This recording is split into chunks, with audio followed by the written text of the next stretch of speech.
Hey everyone, welcome back to my channel, Expensive Coins World, where we dive deep into the world of coins, collectibles, and their 2010 Jefferson nickel is part of the long-running series of US 5-cent coins that feature the portrait of Thomas Jefferson, the third president of the United States 1801 to 1809 and principal author of the Declaration of Independence. The obverse front of the coin shows a modernized portrait of Jefferson, which was introduced in 2006 as part of the Westward Journey nickel series.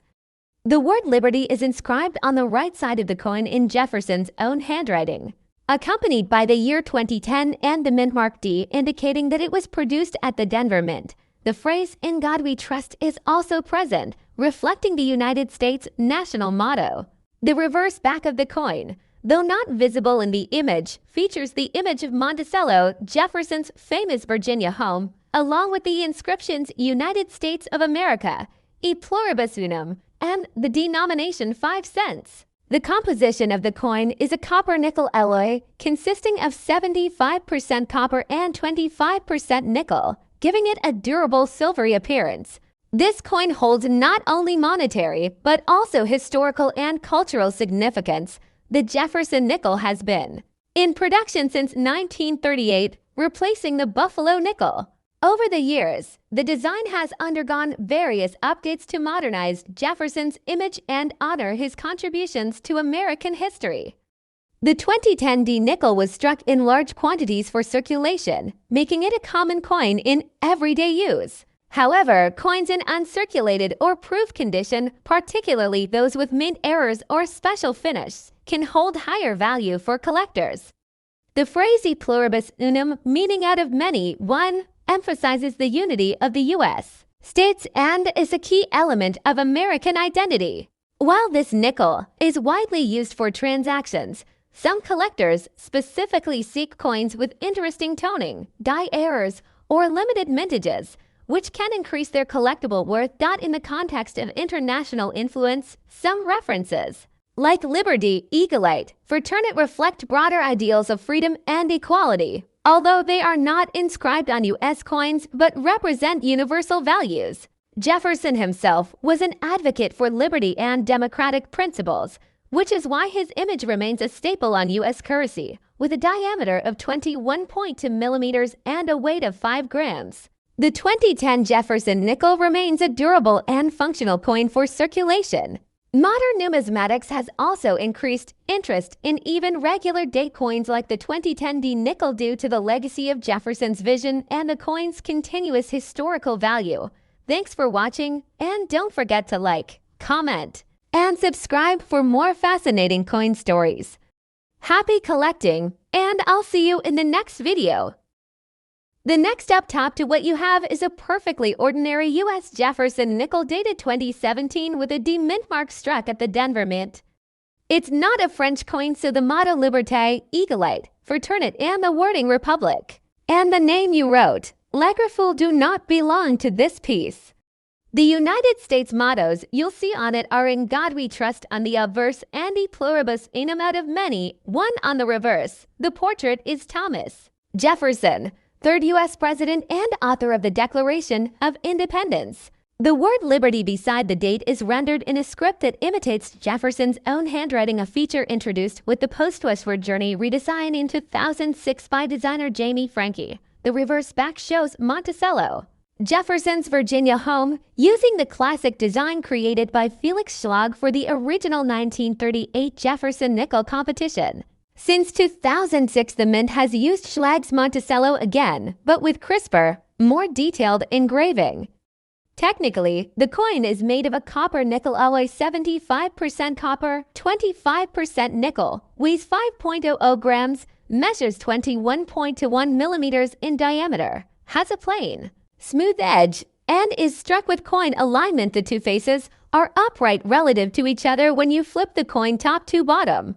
In 2017, both the Philadelphia P and Denver D mints produced well over 1 billion nickels each, so your coin is very common in circulated condition and is normally worth face value 5 cents. Only coins that are uncirculated and graded very high, for example, MS67 or better, especially with the specialist designation full steps FS, meaning the steps on Monticello are sharply and completely struck, bring meaningful premiums, sometimes tens to a couple of $100 at the very top of the population. Collectors also look for mint errors and varieties, dramatic off-center strikes, double strikes, struck through grease or debris, strong double dies, or significant die. Cracks, cuts can be worth more. Minor die chips, light machine doubling, or common contact marks usually aren't. If you think yours might be special, examine the steps of Monticello under magnification. Look for unusual doubling in the date, Liberty, or a pluribus unum, and check for off-center rims or missing letters. Then compare with verified examples or submit to a grading service.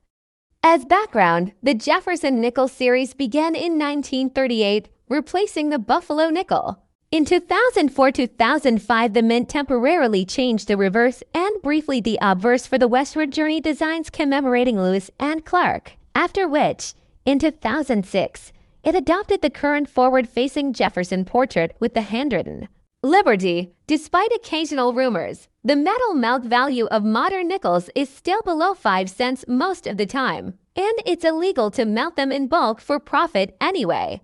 In short, your 2017 D nickel is a modern circulation coin with historical motifs, admirable mottos, American ones, not French, and unless it's a top grade or error example, modest monetary value, but still a neat piece of everyday US numismatics. If you tell me what exactly you want to know next, value estimate with photos of both sides, how to grade it yourself, or how to spot specific 2017 varieties, I can go deeper. The next up, top 3 you've essentially strung together to different numismatic worlds the mottos that appear on modern United States coins. In God We Trust, E Pluribus Unum, United States of America, 5 cents. Plus the mint mark 2013 do that points to the Denver Mint and the classic French Republican vocabulary Liberté, Egalite, Fraternité, Republic that you'll see on French francs and medals, many of which were modeled or signed by artists such as the sculptor Henry Lagerfeld.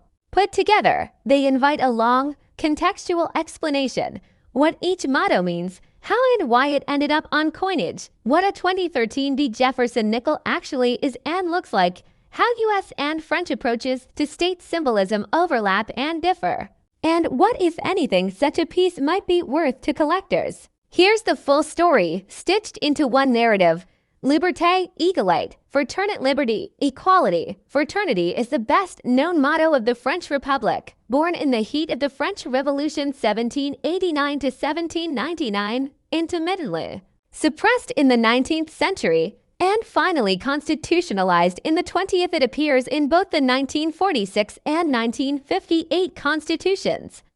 You will see it on countless French coins, medals, and public buildings, usually paired with Republic francaise. French coins of the 20th century often carried not just the motto, but also allegorical figures, most famously Marianne, the personification of the Republic, rendered by prominent medalists. One of those artists was Henry Lagerfeld, 1907 to 1981, a Prix de Rome winning sculptor who designed official portraits, medals, and, in the late Frank era, influenced the Republican iconography many French people associate with their circulating money. His surname sometimes appears or is remembered in variants and misspellings. In numismatic discussions, it's not unusual to see Lagerfeld pop up when people are trying to attribute a French medal or coin with a stylized signature. The point is, when you see Republic and Liberté, Egalite, Fraternité on a piece, you're in a French Republican visual universe that places secular civic virtues, citizen equality, fraternity, and political liberty at the center of national identity. Across the Atlantic, the United States stamped its own identity into metal with a different trio of phrases. E pluribus unum, out of many, one, lifted from classical Latin, was adopted for the Great Seal in 1782 and became the de facto motto of the young republic. It appears on most U.S. coins, typically in small lettering on the Jefferson nickel's Monticello reverse, or along the rim depending on the design era. In God We Trust first appeared on a coin during the Civil War 1864. the 2-cent piece amid a surge of public religiosity and was later mandated across all U.S. coinage. In 1956, Congress elevated it to the official national motto, explicitly, superseding e pluribus unum in that role even though both continue to appear. Notice the philosophical inversion from the French case, where the French state's motto expresses civic values and is deliberately secular. The American state's official motto is explicitly theistic, reflecting different historical experiences with church, state, and nationhood. Meanwhile, United States of America is the standard legend that legally identifies the issuing authority on all federal coins, and the denomination in your example 5 cents is the face value required by law to appear on the piece. So, what is a 2013 D5 cents coin? That's a 2013 Jefferson nickel struck at the Denver Mint, hence the D mint mark. Philadelphia issues either carry a P or no mint mark depending on the era, San Francisco an S, and West Point a W on special issues. The modern Jefferson nickel has been around since 1938, replacing the Buffalo nickel. Its composition has been 75% copper and 25% nickel, the wartime 1940 to 245 silver alloy exception aside. It weighs 5.00 grams, measures 21.1 millimeters across, has a plain edge, and since the 2006 redesign it shows a forward-facing Thomas Jefferson on the obverse with his own script Liberty beside him, while the reverse restored a refined view of Monticello, Jefferson's Virginia home, with e pluribus unum Monticello 5 cents and United States of America. In God We Trust it's on the obverse, as it does on all circulating U.S. coins today. The 2013 D issue was produced in the hundreds of millions, so in ordinary circulated condition it's worth face value. Only high-grade, certified mint, state MS67, MS68 examples, or dramatic mint errors, major off-center strikes, broad strikes, strong double dies, full-step designations on Monticello with near-perfect luster bring notable premiums. If you suspect you have something special, you'd look for razor-sharp details on Jefferson's hair and cheek, booming mint luster without contact marks, and full steps FS on Monticello. Collectors prize nickels were all horizontal. Steps are fully struck and uninterrupted. Now, how do these mottos and engravers intersect in the real world? They don't, at least not on a single official government coin. A piece that literally shows both Liberté, Eaglite, Fraternit, Republic, and United States of America. In God We Trust, e pluribus unum 5 cents 2013 D would not be a normal circulating coin from either country.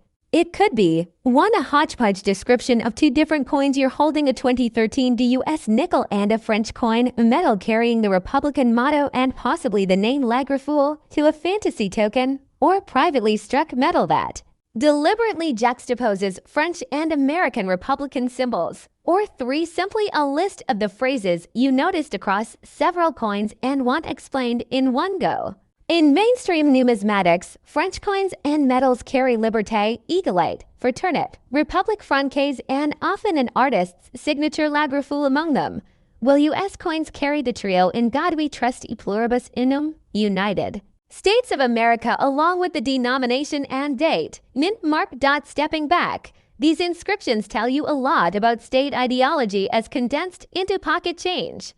France projects universalist, secular, civic ideals grounded in the Revolution. The United States projects a blend of unity out of many, one, and public religiosity in God We Trust, a combination that hardened during the Civil War and Cold War. Both nations rely on Latin or French phrases that sound timeless, giving their money an air of classical gravitas. Both place portraits and national monuments on coins. Marianne or Samus the Sewer in France, presidents, and Monticello in the U.S. to humanize abstract principles. And both have long traditions of named artists and mint engravers whose initials or signatures quietly survive on billions of strikes, even if only specialists notice them. If your goal is identification and value, I separate your items. Confirm. Which one is the 2013 U.S. nickel Jefferson portrait, Monticello reverse, And which one bears Liberté, Egalite? For turnip, Republic, it will quote the value in centimes or francs if it's pre-euro, or euro if post-1999, and may carry an engraver's name. B. Check condition under good light or magnification. C. Look for mint errors or unusually sharp strikes. And D. If you still think you have something special, compare to high-resolution images in a recent price guide or submit to a grading service. If, instead, you are asking for the historical meaning of the phrases themselves, the short version is, they are compressed ideological statements that reveal each republic's founding myths. Legal choices and cultural self-image and coins are one of the most durable, ubiquitous ways a state repeats those statements to its citizens every single day. If you tell me exactly which object you have in hand, photos, full legends, diameter, weight, edge lettering, and any visible initials like La Griffe, I can pin it down to a catalog number, give you precise mintage figures, current market ranges by grade, and the biographical note on the engraver who signed it. Want that?